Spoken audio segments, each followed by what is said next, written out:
Latest chika, trending ngayon online ang mga blooper scenes ng magkasintang Donnie at Belle sa kanilang reunion movie na Tayo sa Wakas. Literally, Don Bell cameo talaga. Number 1, the sweetness of Belle's hug. Number 2, Donnie subconsciously saying think, ganyan siguro sila. A glimpse of their relationship and it's completely normal.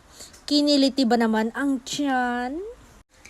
And, paano ba masasabing di sila magjowa? Isanay-sanay sila na nakahawak agad-agad sa isa't isa, and those unguarded moments like they are really in tune with their moods, as if seeking offering comfort and their safe zone, which is each other.